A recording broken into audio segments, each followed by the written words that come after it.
प्रियंका घर पर है क्या? सास: क्यों, कौन है तू और तुझे क्या काम है मेरी बहू से? प्रियंका डॉक्टर की पढ़ाई कर रही थी, लेकिन उनकी सास कोकिला को उनका पढ़ाई करना बिल्कुल भी पसंद नहीं था और वह जानबूझकर उन्हें घर के कामों में उलझाए रखती थी। प्रियंका के घर उनकी सहेली आती है। नमस्ते आंटी, प्रियंका घर पर है क्या? सास: क्यों, कौन है तू और तुझे क्या काम है मेरी बहू से? जी, मैं उनकी सहेली नीलम हूँ। कल उसका एग्ज़ाम है ना, और उसने मुझसे कुछ किताबें पढ़ने के लिए मंगाई थी, वही देने आई हूँ। अच्छा, तू है नीलम जो सारा दिन फ़ोन पर मेरे बहू के कान भरती रहती है। देख लड़की, अगर आज के बाद तूने मेरी बहू को उल्टी सीधी बात पढ़ाई तो मुझसे बुरा कोई नहीं होगा। अरे खबरदार, अगर आज के बाद तूने मेरी बहू को फ़ोन किया और दोबारा इस घर में दिखाई दी। अरे माँ जी, पता नहीं आप किस ज़माने की औरत हैं। मैं तो सिर्फ आपकी बहू की मदद करना चाहती थी, लेकिन क्या करें, बेचारी की किस्मत ही टूटी है, उसे आप जैसी सास मिली है। ठीक है, जाती हूँ मैं। बड़ी आई मुझे भाषण देने वाली, तेरे जैसी बहुत देखी है मैंने।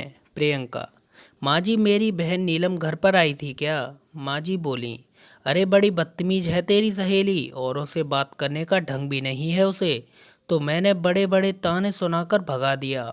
डॉक्टर बहू: अरे भगवान, अब क्या होगा? कल मेरा एग्जाम है। सास कोकिला: अरे तेरी यह बेकार की पढ़ाई में क्या रखा है? बड़ी आई डॉक्टर बनने, चुपचाप घर के कामों में ध्यान दे। सास कोकिला: कल मेरी कुछ सहेलियां घर पर आ रही हैं, इनकी खातिरदारी में कोई कमी नहीं रहनी चाहिए। बहू: जी माँ जी। सासू जी प्रियंका के पास से मुंह फुलाकर वहां से चली जाती हैं। अगले दिन का पूरा समय प्रियंका का सास की सहेलियों की खातिरदारी में और घर के काम में बीत जाता है, और प्रियंका एग्जाम नहीं दे पाती है। उस रात प्रियंका अपने पति करण को सारी बात बताती है। करण: अब क्या बोलूं, यह माँ भी ना, कोई बात नहीं, और तुम अपना मूड ठीक कर लो, अगली बार अच्छे से ठीक से पढ़ाई करना। भारती: कुछ दिनों के बाद बाहर से आवाज आती है। अरे कोकिला बहन है घर में? प्रियंका है। कोकिला: क्या हुआ भारती, तू इस तरह लंगड़ा क्यों रही है? भारती: अरे क्या बताऊं कोकिला बहन, सीढ़ियां उतरते वक्त पैर फिसल गया और पैर में सूजन आ गई है, इसलिए तेरी बहू से दवा पानी कराने आई हूँ। कोकिला: मेरी समझ में नहीं आता, लोग छोटी छोटी बातों को लेकर डॉक्टर के पास क्यों जाते हैं? अरे तेरा पैर मुड़ गया है ना, बस ला, अभी तेरे पैर को मैं ठीक कर देती हूँ, दिखा तेरा पैर। कोकिला भारती का पैर पकड़कर जोर से खींचती हैं। भारती: मर गई रे, ऐसा बोलकर जोर से चीखती हैं। कोकिला: अरे क्या हुआ, आराम मिला? भारती: एक तो मेरा पैर पहले से मचका हुआ है, कहीं ऐसा ना हो कि ज़्यादा मच हो जाए, और रहने दे तू, अब मैं चलती हूँ। और वो चली जाती हैं। थोड़ी देर के बाद प्रियंका घर आ जाती है। माँ जी: अरे कहाँ मर गई थी तू सुबह से? प्रियंका: माँ जी, मैं अपनी किताबें लेने गई थी। प्रियंका अपने कमरे में चली जाती है। माँ जी: अच्छा, इन किताबों ने इनका दिमाग खराब कर रखा है, यह किताबें ही सारी मुसीबत की जड़ हैं। थोड़ी देर में ही वहाँ पेपर पस्ती लेने वाला और खाली बोतल लेने वाला चिल्लाता हुआ गुजर रहा होता है।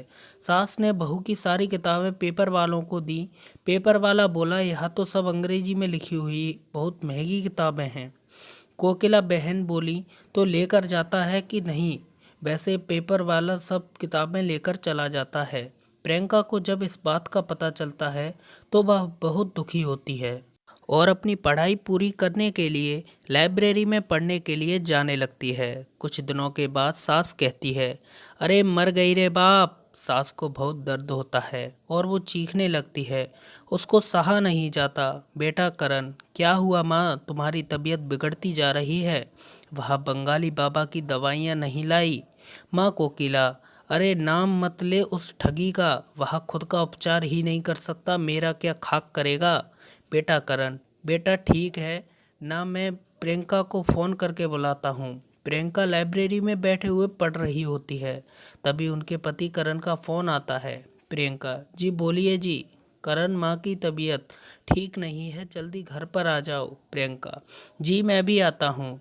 थोड़ी देर के बाद प्रियंका घर पहुँचती है और कहती है, क्या हुआ माँ जी? माँ जी: हाँ बहुत बड़ा बुखार है। प्रियंका: फिक्र ना करो माँ जी, आप मुझे एक बार चेकअप करा दीजिए, सब ठीक हो जाएगा माँ जी। अच्छा ठीक है बहू, जैसी तेरी मर्जी। प्रियंका कोकिला का चेकअप करती है। फिक्र ना करें माँ जी, आपकी बीमारी समय रहते पता चल गई है, ठीक हो जाएगी। अगर थोड़े दिन गुजर जाते तो इन्फेक्शन ज़्यादा फैल जाता और लेने के देने पड़ जाते। प्रियंका अपनी सास को एक इंजेक्शन लगा देती है और कुछ खुद दवाइयाँ खाने के लिए दे देती है। प्रियंका, अब आप एकदम ठीक हो जाएंगी माँ जी। कुछ दिनों के बाद कोकिला पूरी तरह ठीक हो जाती है। अपनी बहू के साथ किए गए बुरे बर्ताव से कोकिला को बहुत पछतावा और शर्मिंदगी महसूस होती है। वह अपनी गलती का पश्चाताप करने के लिए अपनी बहू को उसकी किताबें लाकर देती है।